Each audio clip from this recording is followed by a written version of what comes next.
topic that has been the dominant focus of the things that need to be changed. The competition committee proposing, and this is a one-year experimental type thing, meaning you need 24 votes to make it happen for 1 year, and next year you need another 24 votes to keep it in place. It's not a permanent rule change.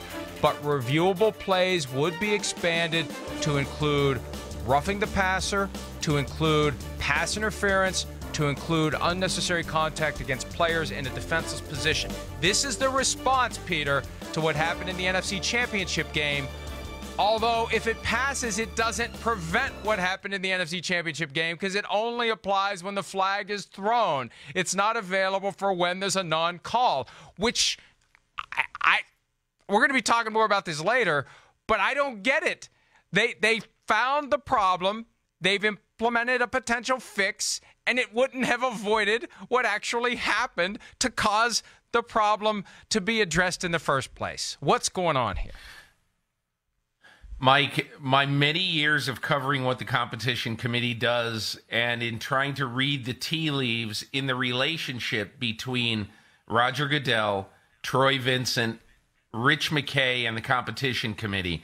And when I saw this last night, my first reaction was a very simple one. These guys don't have the votes. They don't have the votes to fix the problem that happened in the NFC Championship game.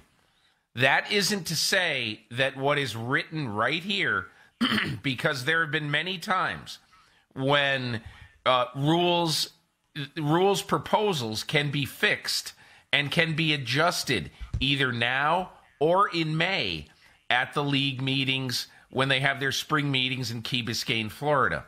So, Mike, I don't think this is a final thing, but I do think that it is disturbing that these guys have had basically 2 months to try to find a way to address a problem that may have sent the wrong team to the Super Bowl, and this is what they've come up with, because it's not satisfactory. And I'll just add one other thing, Mike. At the NFL Scouting Combine recently, I ran into a member of the competition committee, and we talked about what might happen, the sky judge, all this other stuff.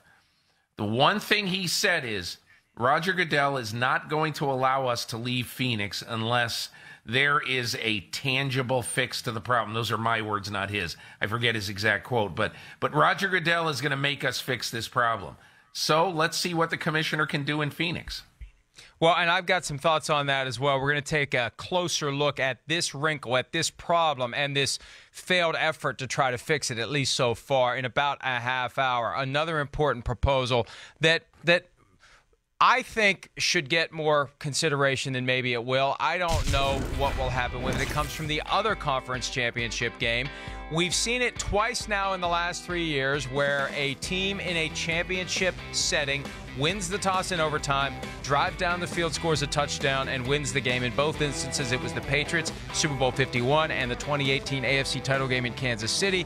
The Chiefs proposing a rule change that would ensure possession for both teams, even if the team that gets the ball first scores a touchdown. Peter, look, this is not a competition committee proposal, so it's got far less juice. It's got far less cachet than it would have as it makes its way to the floor for consideration by the owners. I don't think it's going to go anywhere, but I still think there is a basic inequity that arises at an age where it's so much easier to play offense than it's ever been. Because the response is play defense, play defense. It's easy to play offense. The idea that in the postseason, you could advance to the next level and knock a team out and keep their offense on the field for the entirety of overtime, and it's one drive and you score a touchdown. That doesn't sit well with me. I don't think it has the same reaction among owners, and I don't think this is going to change, but I think it should. Mike, when you say a, quote, basic inequity, you know, that's like saying, the ransom is $1 million. You know, I mean, basically, Mike, what we're talking about right here, when you say basic inequity, I mean, anybody who knows anything about football and who watched the AFC Championship game, and I'm calling it up right now because it's totally insane. You know, The Chiefs in the fourth quarter of this game went 62 yards for a touchdown, 23 yards for a touchdown, 68 yards for a touchdown, 48 yards for a field goal, and sent it to overtime. Was there any doubt in your mind that, A, if the Chiefs had won the toss, they would have elected to receive, and B, if the Chiefs had won the toss, they would have gone down and scored? And this isn't, and I've had this discussion with a lot of people over the last few weeks, and they say, you're just angry because the MVP didn't get the ball in overtime. Well, I suppose so. I think I would like to see Patrick Mahomes in overtime in the AFC Championship game. Yes, call me perverse. But, I mean, honestly, Mike, who in the world thinks it's a fair system for a coin flip to determine the possession of the ball at the start of overtime, and that could be the only possession of overtime? I understand. Well, a lot of people do, though. Play defense. Yeah, that's what drives me crazy. Play defense. It's crazy.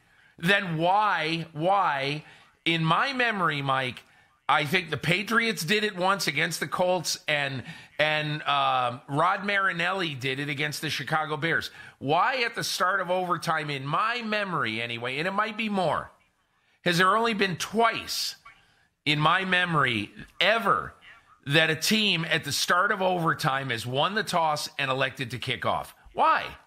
If there's no advantage to having the ball at the start of overtime, why wouldn't you just kick off if you love your defense?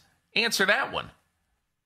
Yeah, I agree with you completely. Look, there needs to be a guaranteed possession for both teams. Even if the team that has the ball first, like the Saints in the NFC Championship game, throw an interception, it doesn't matter. There needs to be that fairness built into this. Now, we're going to talk more about this later, Peter. I don't necessarily, and I'm going to go farther than that, I don't believe that this change should apply to regular season overtime, because Agreed. Unintended consequences really would happen there. And Yes. I think that sudden death is fine for the regular season. For me, though, when you're talking about the postseason, when you're talking about the season ending for one team, I think there needs to be that ability to answer what the other team does on the first drive of overtime. If that's all they do for the postseason only and go back to sudden death for the regular season, I'd be perfectly fine with it.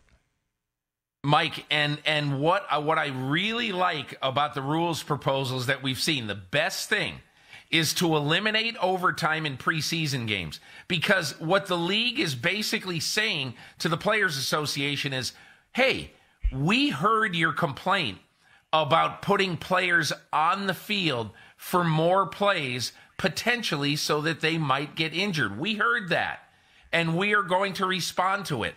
So no overtime in the preseason, even though it's a bit of a Trojan horse because no starters would be playing in overtime anyway. But I am absolutely fine with making a change, with changing this out, Mike, that either it be sudden death at the start of overtime in regular season games, or that you play that as you got to score a touchdown to win in overtime. But in the playoffs, both teams should have a possession. It's too important. It'd be more fun if we disagreed about this, but we're on the same page, and hopefully somebody out there is listening and heeding this because, we both have the best interest of the game at mind, and sometimes I just think there's too many chefs, there's too many people, there's too many agendas, there's too much that you cause the focus, the very simple focus, to get lost, and I feel like that happens with the competition committee. Hi, I'm Mike Tirico, and thanks for watching. Make sure to hit subscribe for the latest news and highlights from NBC Sports.